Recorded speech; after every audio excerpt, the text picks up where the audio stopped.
Muito bem. Queridos, eu queria convidar os irmãos aqui presentes a participarem da escola bíblica dominical da igreja.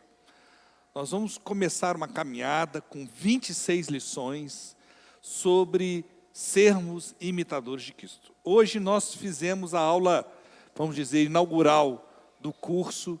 Eu espero que você esteja acessando, mas aqueles que puderem, esteja presencialmente, esteja vindo aqui, porque não é a mesma coisa. Em casa, há distrações, então eu sei que tem gente que não tem como vir. Tem criança, estou ansioso para voltar também à escola bíblica das crianças, aí todo mundo pode voltar, mas enquanto isso não aconteça, eu queria desafiar o irmão a desafiar você a ser abençoado. Olha que coisa incrível, porque eu tenho certeza que essa sequência de lições trarão bênçãos sobre a sua vida. E como eu disse na oração, eu queria conclamar a igreja a estar orando pela vida do nosso irmão Agostinho. Ele testou positivo para Covid, teve que ser internado, eu fui ontem, fui hoje no hospital, e ele está assim, está precisando de cuidados, Então a gente precisa pedir que Deus atue na vida dele. Para completar, a Joyce e a Heloísa também testaram positivos, Interessante que a Heloísa, 2 anos e 7 meses, testou positivo também para Covid, e a gente tem que estar orando por aquela família. Mas eu vi a Heloísa, fui lá, fiquei de longe, fui orar com eles. A Heloísa tá bem, O Douglas foi comigo, a Heloísa está muito bem, e a Joyce também parece que está assintomática, apesar de ter testado positivo. Mas eu queria pedir que os irmãos estivessem orando especificamente pela vida do Agostinho. E também por tantas famílias que estão aí acometidas por essa pandemia. Ok? Muito bem. Como nós dissemos, queridos, nós escolhemos para este ano o tema restauração. E esse tema é um tema caro para a gente, porque a gente precisa sempre estar restaurando alguma coisa em nossas vidas.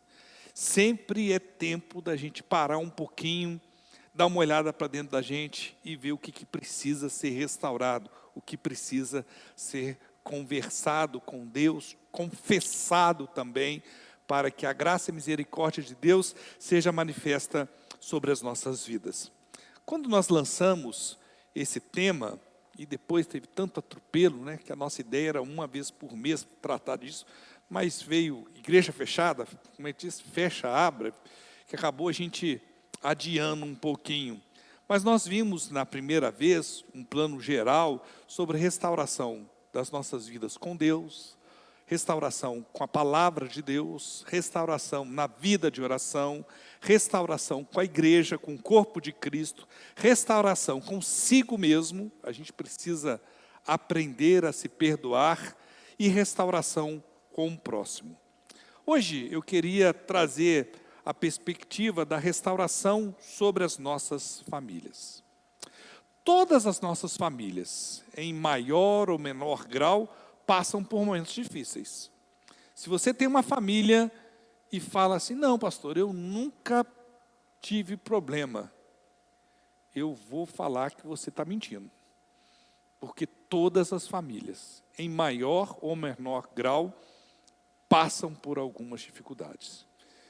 Eu brinco que certa vez eu estava atendendo uma pessoa, e a pessoa falou assim, pastor, não estou aguentando mais a situação lá de casa, eu vou sair de casa. Eu falei assim, mas você mora sozinho? Pois é, eu não estou aguentando mais essa situação, eu vou fugir de casa. E o sujeito morava sozinho, Como a gente muitas vezes não consegue conviver nem conosco mesmo, que dirá quanto a gente reúne uma família com tantas pessoas. A gente tem origem diferente, não é verdade? A gente tem formação distinta, estruturas familiares, antes da gente formar a nossa família, diferente. A gente tem a natureza diferente, a gente é diferente. Pois bem, esses diferentes, um dia se encontram, se apaixonam e formam uma nova família. E acham que tudo vai dar certo. Não é verdade? É isso aí. Eu queria dar um exemplo, como é que o negócio começa muito bem, pode terminar muito mal. E como é que a gente pode fazer enquanto igreja, para que as coisas que começaram muito bem, não terminem muito mal. Existe uma família que eu acho que é o estereótipo de toda família no mundo, sobre questão de problema. É a família problema. E é incrível como é que a Bíblia não maqueia, não mascara absolutamente nada. Nós estamos falando de Isaac e Rebeca. E o início da história desses dois, a história deles é linda. Parece um conto de um romance, né, num estilo novelístico, que fala de algo que bem improvável. Vamos ver lá Gênesis 24, verso 67. Quando, depois de se encontrarem, o texto bíblico fala que Isaac levou Rebeca para a tenda de sua mãe Sara. Fez dela sua mulher e a amou. Olha que coisa mais linda. Assim, Isaac foi consolado após a morte de sua mãe. Você veja que o encontro de Isaac com Rebeca foi tão importante que fez como se fosse um bálsamo na vida de Isaac, pela dor que ele vinha sofrendo pela perda de sua mãe. Tempos depois, os dois, já como família, descobriram que, infelizmente, Rebeca não podia ter filhos. O amor de Isaac por ela era tão grande que, a despeito de todas as possibilidades que a época e a cultura proporcionava, já que quando um homem desconfiava que sua esposa era estéril, ele podia ter outras mulheres, ou mesmo sem essa desculpa podia ter outras, Isaac preferiu um outro caminho. Olha que caminho interessante. Gênesis capítulo 25, verso 21. Isaac orou ao Senhor em favor de sua mulher, porque era estéril. O Senhor respondeu à sua oração, e Rebeca, sua mulher, engravidou. Até então, a história dos dois parece, como eu disse, um conto, de um romance. Vale lembrar que, antes disso, o negócio antes de começar, já é um relacionamento interessantíssimo, guiado pela vontade de Deus. Queridos, Abraão pediu ao seu servo que ele encontrasse uma esposa para ele. E um negócio que a gente acha estranho, né? O juramento, como é que Abraão pediu para que ele jurasse? Colocasse a mão dele debaixo da coxa de Abraão, né? Pois bem, o servo dele, quando recebeu esse pedido de Abraão, a Bíblia nos conta que foi a seguinte forma, lá no capítulo 24, a partir do verso 12. Então esse servo orou, disse assim, então orou: Senhor, Deus do meu senhor Abraão, dá-me neste dia bom êxito e seja bondoso com meu servo Abraão.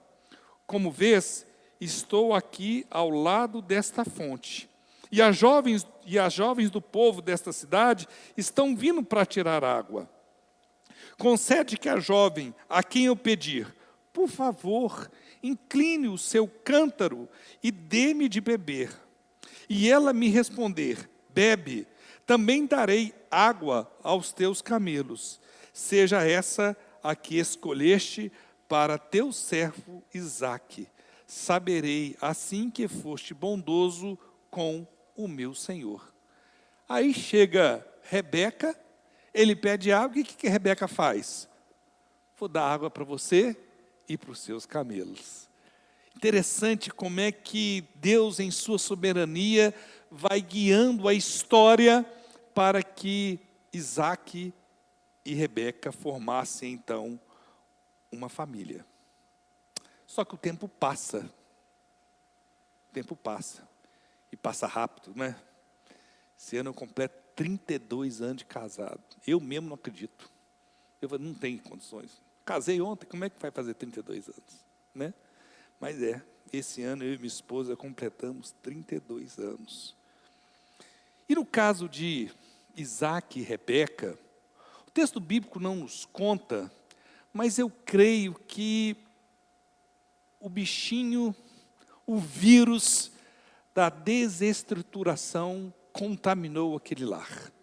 Sabe, aquele negócio que vai progressivamente, nada de muito relevante que acontece no relacionamento, não.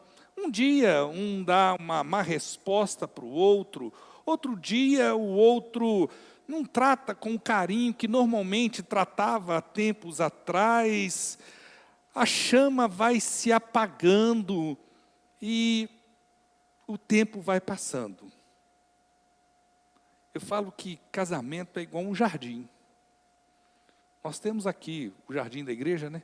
Eu até pus uma lona para ver se eu consigo matar a praga que está lá na frente. Vocês já perguntaram um punhado de coisa, que lona preta é aquela, é para tentar matar a praga.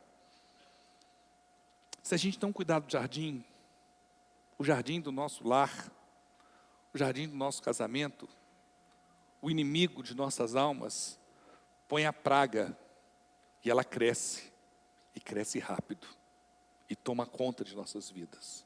E sufoca aquilo que surgiu como cuidado de Deus sobre as nossas vidas. Só que o tempo foi passando, e agora não eram mais apenas Isaac e Rebeca. Deus deu a eles, quantos filhos? 2 filhos, gêmeos ainda, Esaú e Jacó. É interessante que, como eu disse, essa família é o estereótipo de praticamente toda família na face da terra. Os temperamentos totalmente diferentes. Eu tenho 3 filhos. Os 3 são completamente diferentes. Completamente diferentes. A divergência que eu creio que foi surgindo no início já do casamento lá de Isaac e Rebeca, agora não ficava mais restrito aos 2. Não, agora tinha um problema muito sério. Havia uma divisão tão grande entre eles que começou a ficar declarado, como a gente fala, escancarado. Um pai preferia quem? Esaú. E a mãe preferia quem? Jacó. Isso mesmo. E aí a falta de estrutura do lar foi crescendo, crescendo, crescendo. O temperamento diferente dos 2 filhos fez com que agora essa preferência de um pai por um e da mãe pelo outro, agora não fosse mais de forma que ficasse apenas no imaginário. Não, agora era de forma escancarada. Agora, de fato, ficava bem declarado para Jacó, para Isaac, amava Esaú. Rebeca amava Jacó. Os relacionamentos estavam tão fragmentados devido à falta de estrutura, que agora as conversas eram nas sombras. Agora os segredos eram ditos entre os dentes para que o outro, que deveria ser participante da família, era visto como oponente. A desestruturação da família era tamanha que Rebeca resolveu passar por cima de tudo e de todos e tinha um projeto especial para com a vida do seu filho. Um plano tal de engano, de mentira, que gerou o desejo de Esaú matar Jacó. Muito bem. A história de muitas famílias hoje parece um pouco dessa história de uma família, paz meus irmãos, de cerca de 4.000 anos atrás. 4.000 anos. Muitas das famílias, infelizmente até da nossa igreja, passam por um momento de falta de estrutura. E como eu disse, a falta de estrutura, na maioria das vezes, vai surgindo de forma quase insidiosa, imperceptível. Começa após o casamento ser concebido, porque paulatinamente os participantes do lar vão tirando as suas máscaras. É isso. Você casou com uma pessoa que você não conhecia plenamente. E sabe por que a gente usa máscara? Principalmente porque eu não gosto de quem eu sou. Como eu não gosto de quem eu sou, eu acredito que os outros não vão aceitar o que eu não gosto que eu sou. Então eu começo a usar uma máscara, começo a teatralizar um personagem para que o outro me aceite do jeito que eu gostaria que fosse. E, na maioria das vezes, queridos, a história dá certo, até certo ponto. Só que chega um momento na história que a gente relaxa. E o que acontece? A máscara cai. Quantas vezes, dentro de um lar, você já ouviu a seguinte frase: mas eu não sabia que você era assim. Não é verdade? A gente não fala assim? Ué, mas eu não sabia que você era assim. E é isso mesmo. Você não sabia que o sujeito era assim, não. Porque ele usou uma máscara e você não conhecia ele plenamente. E a partir daquele momento você descobriu que ele é assim. É isso mesmo. Quando você fala eu não sabia, é porque você não sabia mesmo. E você não sabia porque ele escondia, ou ela escondia. E aí, vão surgindo marcas no casamento, as coisas não são resolvidas, os problemas não resolvidos costumam morrer por inanição, é isso? Problemas não resolvidos costumam o quê? Crescer. E vão crescendo, e aí, como eu disse, uma palavra dita fora da ordem natural das coisas, vai gerando um mal-estar, o olhar de carinho, de afeto, muitas vezes já não é o mesmo, o sentimento vai se corrompendo, as pessoas vão se isolando, e o caos está instaurado. Quando eu tinha meus 3 meninos pequenos, eu costumava brincar que lá em casa eu apelidei de forma muito carinhosa o meu lar como faixa de Gaza. Né? 3 meninos em Belo Horizonte, né? Temperamentos totalmente diferentes, uma filha hiperativa, uma bênção, a faixa de Gaza. O pessoal fala assim, por que esse apelido? Você fica lá um dia que você vai entender.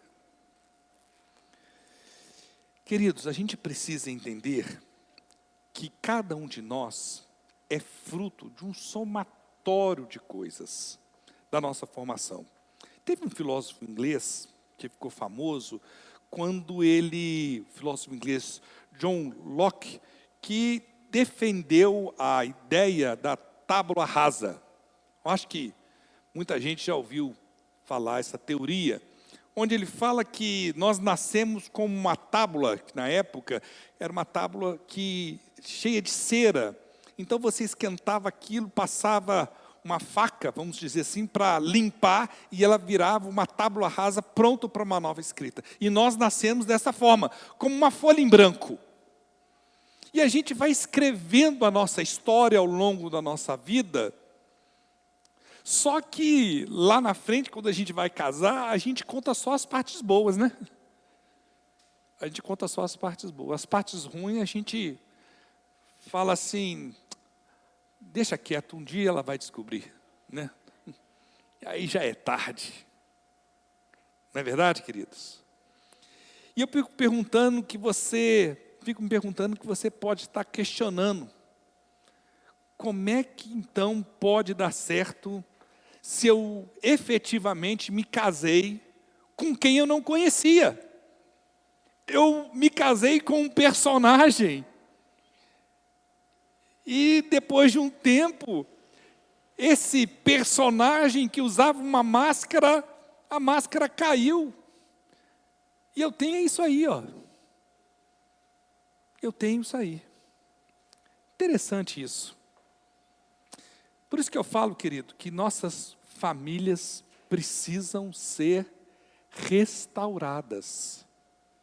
Precisamos entender que é necessário que o alicerce sobre o qual está construído a nossa família, o nosso lar, precisa estar alicerçado na palavra de Deus, na comunhão com os santos, com um relacionamento sincero com o nosso Deus. Jesus Cristo, talvez o seu maior discurso escrito, registrado, é o Sermão da Montanha, que embarca o capítulo 5, 6 e 7 de Mateus. Um código de ética perfeito para qualquer pessoa que queira ser bem-sucedida em sua vida diante de Deus. E já quase no finalzinho do seu sermão, ele fala algo que é muito relevante. Eu gostaria de ler aqui com os irmãos. Mateus 7, 24, a partir do 24. Portanto, quem ouve as minhas palavras e a pratica, ou seja, quem colocar em prática Mateus 5, 6 e 7, e aqui eu estou terminando esse sermão, é como um homem prudente que construiu a sua casa sobre a rocha. Caiu a chuva, transbordaram os rios, sopraram os ventos e deram contra aquela casa. E ela não caiu, porque tinha seus alicerces na rocha. Mas quem ouve as minhas palavras e não as pratica, é como um insensato que construiu a sua casa sobre a areia, caiu a chuva, transbordaram os rios, sopraram os ventos e deram contra aquela casa, e ela caiu, e foi grande a sua queda. Ninguém se casa pensando em destruir o seu relacionamento com o outro. Não em sã consciência. Eu já contei a história aqui, mas acho que nem todos ouviram. Muitos anos atrás, um colega meu começou a namorar uma pessoa do nosso, que trabalhava com a gente, e depois de pouquíssimo tempo ele falou assim: João Marcos, eu vou casar. E queria até que eu fosse padrinho. Mas, rapaz, você acabou de namorar, você já vai casar? Casamento é um negócio tão sério. Não, se não der certo, a gente separa. Eu falei assim: faz isso não. Não casa não, faz isso não. Porque com esse pensamento aí não dura um ano. Durou 9 meses. 9 meses. E eles se separaram. Por quê, queridos? Sobre todas as casas, sobre todas as famílias, vem o vento, vem a tempestade, vem a chuva forte. O que difere se a coisa vai sobreviver às tempestades é o alicerce. Jesus nos ensina neste mesmo sermão que a gente chama, o Sermão da Montanha, que nós devemos ser o quê? Sal e luz. Todo mundo sabe disso, né? Sal no sentido de conservar o que naturalmente vai se estragar. Luz para dissipar as trevas que esse mundo está, vamos falar a verdade, submerso. Nossa casa tem que acontecer exatamente a mesma coisa. Nós precisamos de sal e luz. Sal no sentido de conservar o que existe de melhor nos nossos relacionamentos. Sal no sentido de conservar aquilo que tem de melhor dentro de nossa casa. E luz no sentido de dissipar qualquer sinal de trevas que possa existir dentro dos nossos lares. Percebe que são duas ações? E você pode estar perguntando assim: Mas que de forma prática isso se realiza dentro da minha casa? Você quer ser sal dentro da sua casa, conservando aquilo que há de bom? Aprenda a exercer o perdão. Aprenda a exercer o perdão. Neste mesmo sermão, Jesus Cristo nos ensina, se nós não perdoarmos, o que vai acontecer? Tampouco o nosso Pai também nos perdoará. Quantas vezes, queridos, nós guardamos dentro dos nossos corações sentimento que não nos ajuda em absolutamente nada. Quantas vezes, por falta de perdão, faz com que dentro dos nossos lares, presta bem atenção, dentro dos nossos lares, cada um tome pela manhã, à tarde e à noite um copinho de veneno chamado amargura. E a gente acha que vai dar certo. Tem gente tomando doses e doses de amargura dentro do seu lar. Quantas vezes nós percebemos que a marca de uma família é o rancor? Certa vez eu aconselhando um casal, um falou assim: eu só perdoo o outro se o outro me pedir perdão primeiro. Eu falei assim: você é folgado, hein? Ele olhou assustado: como é que é, pastor? Você é folgado. Já pensou se Deus fizesse a mesma coisa com você? Já pensou se Deus falasse assim: ó, eu só vou enviar Jesus em favor dos seus pecados se você se humilhar e pedir perdão para mim? A gente faria isso, meus irmãos?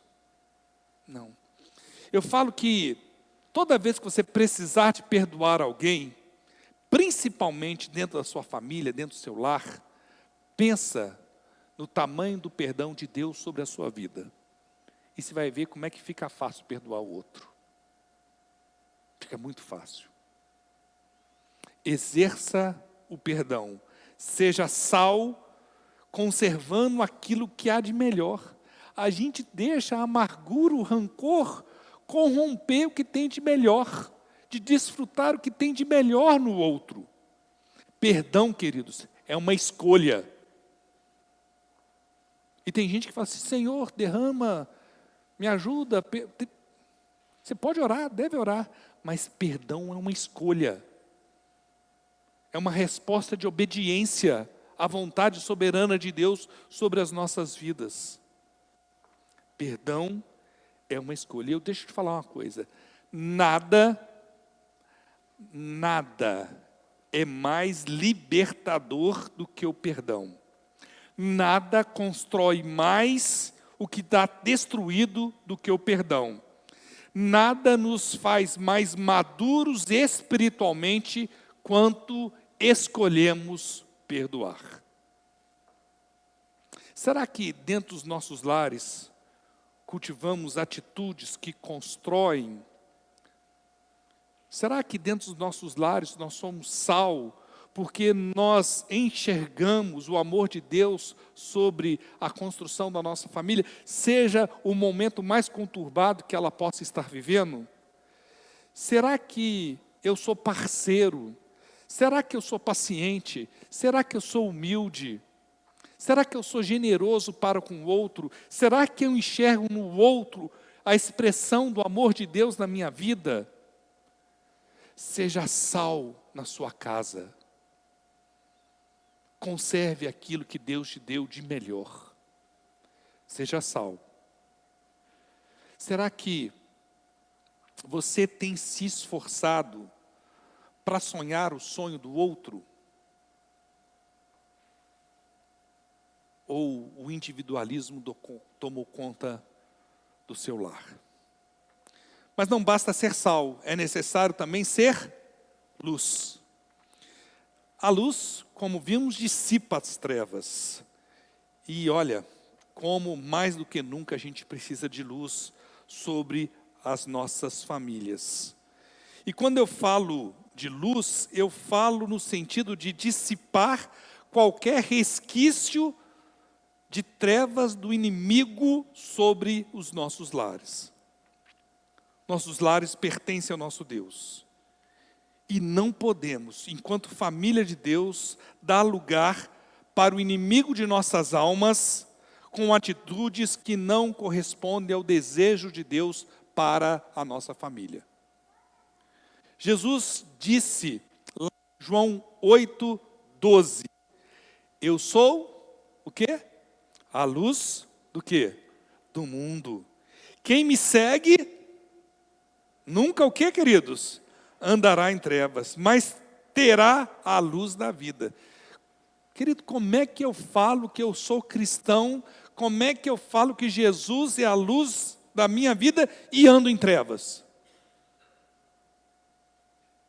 Lá no texto que nós lemos na abertura do nosso culto, diz o seguinte, em Colossenses 1:13, pois ele nos resgatou da onde?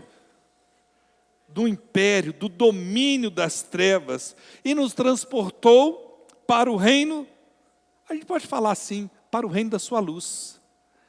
Nos resgatou do império das trevas e nos trouxe para o reino do seu Filho amado, Jesus Cristo.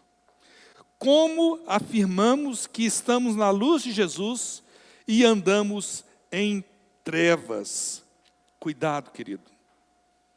Eu queria falar aqui sobre alguns cuidados para que a luz de Cristo dissipe de fato qualquer resquício de trevas que o inimigo queira colocar dentro do seu lar. E me perdoem aqui a franqueza, mas eu me sinto na responsabilidade, enquanto pastor dessa igreja, de ser muito franco com os irmãos. Cuidado com a internet. Cuidado com a internet. Existem pesquisas aí que já declaram, apontam que pessoas são escravas disso aqui, ó. Faz um combinado na sua casa, assuma um compromisso hoje, na hora do almoço, não tem celular na mesa. Na hora que a família se reúne, não tem celular. Quantas vezes está todo mundo junto e todo mundo sozinho? Porque cada um está envolvido exclusivamente nisso aqui. Cuidado. Quantas crianças, quantos adultos se escravizaram por causa da internet? Queridos, cuidado com a pornografia. Nada é mais perverso para o estabelecimento da luz de Cristo no lar do que a pornografia. Cuidado, hoje com um clique você vê aquilo que não deveria ver. Cuidado. Cuidado com as redes sociais. Eu falo que redes sociais, porque a coisa vai mudando, né? Mas a essência é a mesma. O conto de fadas, você lembra do conto de fadas? Né? Eu falo que o conto de fadas contemporâneo é a rede social. Só tem gente feliz. Não tem o desempregado passando fome lá não, gente.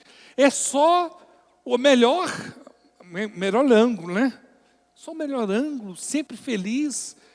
O sujeito só posta foto quando está viajando, não posta quando está faltando as coisas dentro de casa, não.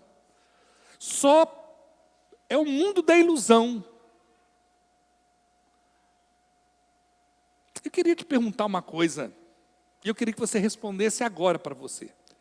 E seja sincero diante de Deus.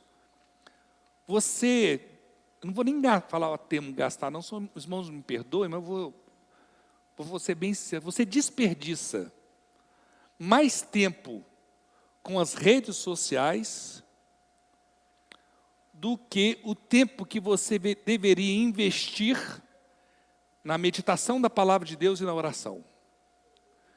Se sua resposta é que você desperdiça mais tempo dando like em foto que não leva ninguém a lugar nenhum, e fala para mim que não tem tempo para ler a Bíblia, meditar na palavra de Deus, deixa eu te falar uma coisa, seu lar é desestruturado. Talvez você não saiba, mas é. Pode procurar aí que tem problema. Qual foi a última vez que você chamou sua esposa, seu esposo, seus filhos para juntos orar, para juntos louvar a Deus, para juntos ouvir um louvor ao nosso Deus. Cada um imerso no individualismo da internet. Homens e mulheres adultos, infelizmente até adolescentes, cuidado com a pornografia. Vicia como crack. Vicia, cuidado. Cuidado com a bebida. Bebida muitas vezes é um tema muito delicado para a gente falar, porque de fato não existe base bíblica para a gente proibir a bebida. Mas deixa eu falar uma coisa. A palavra de Deus nos ensina que todas as coisas me são lícitas, mas nem todas as coisas o quê?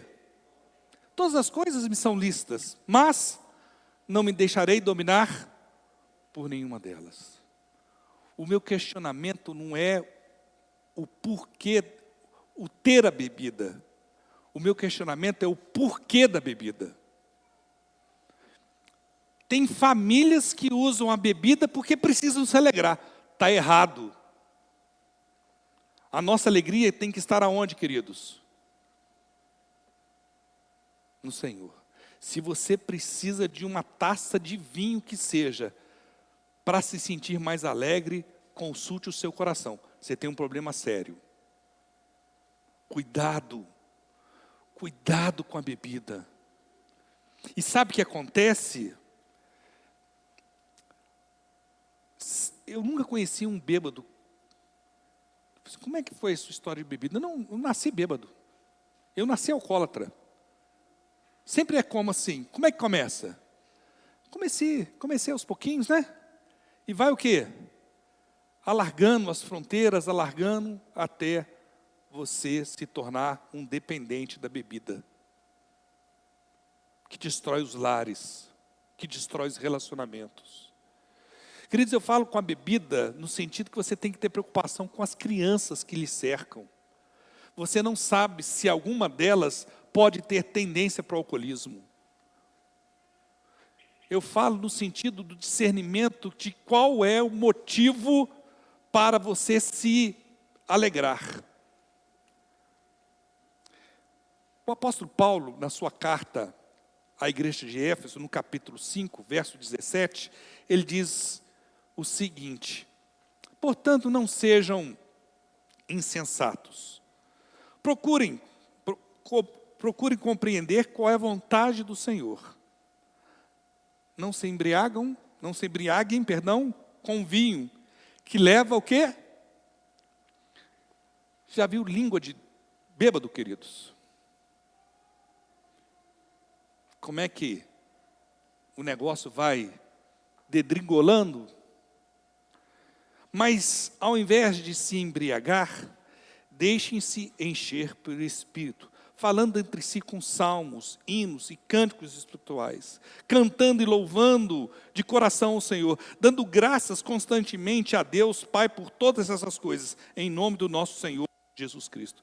Querido, tem muita família sendo destruída por causa desse sentimento que tudo pode hoje. Eu corro o risco de ser duramente criticado porque eu estou falando disso aqui. Mas deixa eu te falar, cuidado com a internet, cuidado com a bebida. Não permita que a bebida seja cilada de Satanás dentro do seu lar. Cuidado com a sua língua. Cuidado. Tem um texto de Provérbios que é maravilhoso, no capítulo 15, verso 1, diz o seguinte: a resposta calma faz o quê? Desvia a fúria. Mas a palavra ríspida desperta o quê? A ira. Cuidado com a sua língua. Cuidado com como você responde o outro. E muitas vezes nós vivemos dentro de uma pressão tão grande de trabalho, de criação de filhos, que a pessoa pergunta qualquer coisa, você fala: o que é? Já quase com um bastão de beisebol para cima do outro, né? com a língua, né? Cuidado. Cuidado com a sua língua. Cuidado, não permita que a sua língua seja arma que fere o coração e a alma do outro. Cuidado. Mateus 12, 34, Jesus fala o seguinte para os fariseus, né? Raça de víboras, como podem vocês que são mal dizer coisas boas? Pois a boca fala fala o que, meus irmãos? O que o coração está cheio. Então, cuidado com a sua língua e cuidado com o seu coração. Porque de tudo que a gente tem que guardar, o que fala lá em Provérbios, capítulo 4, 23? De tudo que a gente tem que guardar, qual que é a coisa que a gente deve mais guardar, meus irmãos? O nosso coração. Cuidado com o seu coração. De que você está se alimentando? Quais são as suas prioridades? O que você está vendo? Quando você pensa que ninguém está vendo o que você está vendo? O que vai na sua cachola? O que te alegra?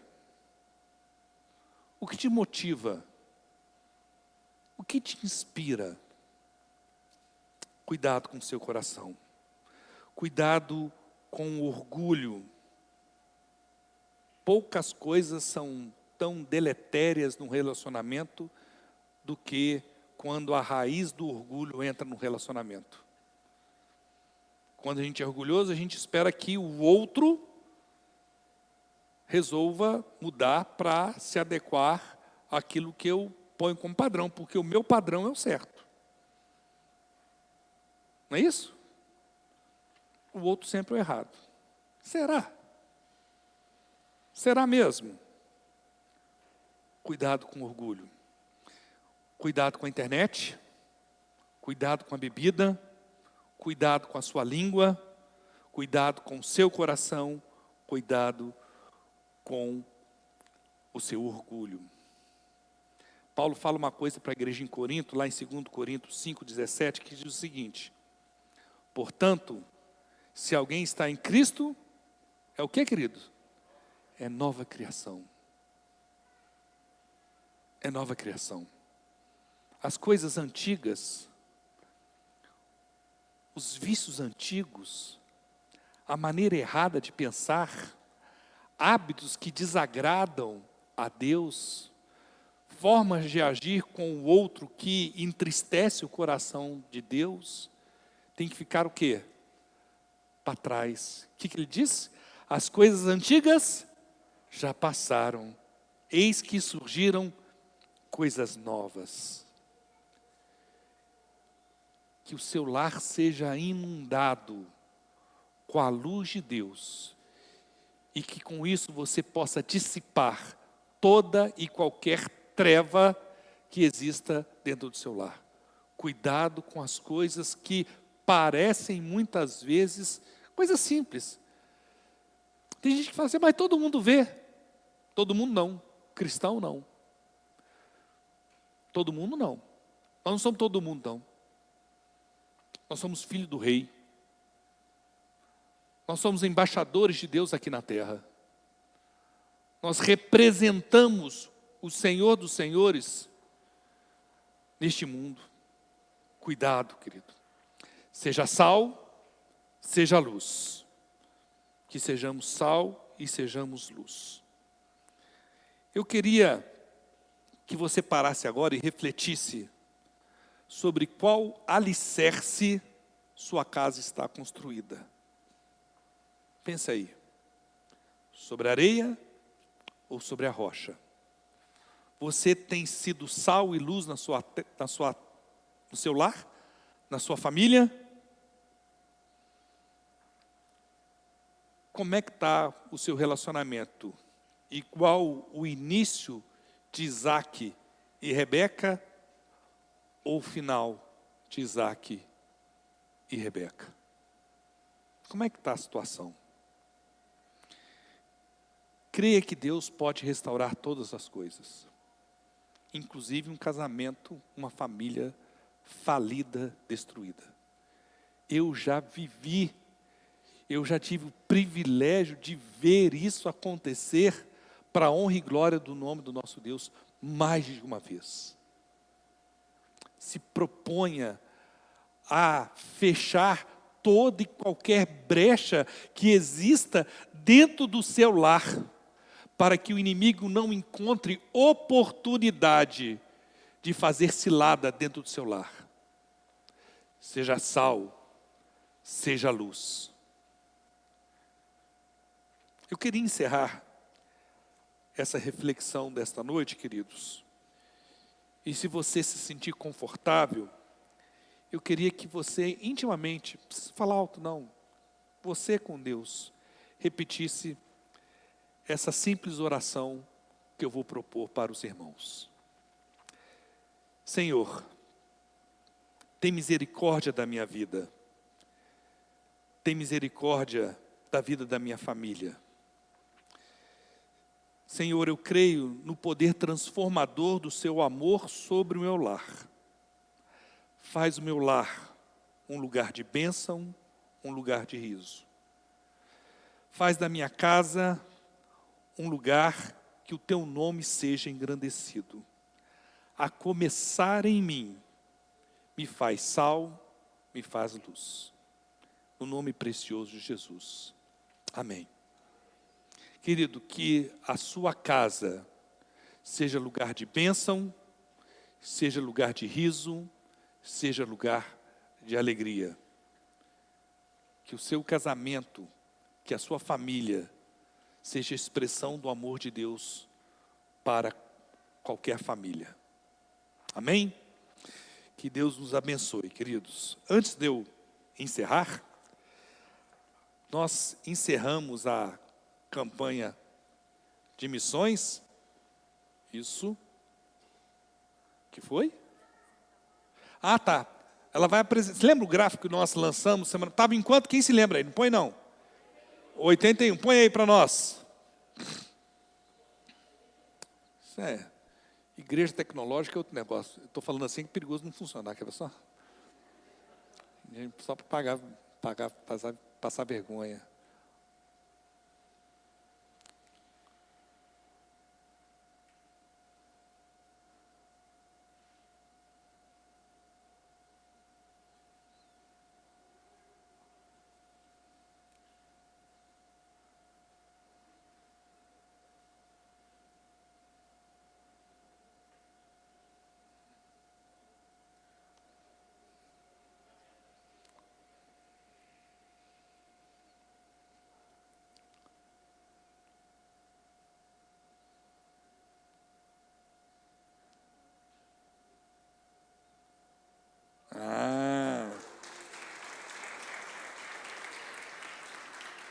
Queridos, em função da pandemia, nós fizemos um alvo muito tímido pela realidade da nossa igreja. Fizemos um alvo de R$5.000, nós levantamos 5.708, sendo 1.720 do almoço missionário, 406 das pipocas, canetas, trufas e 3.582 de ofertas voluntárias.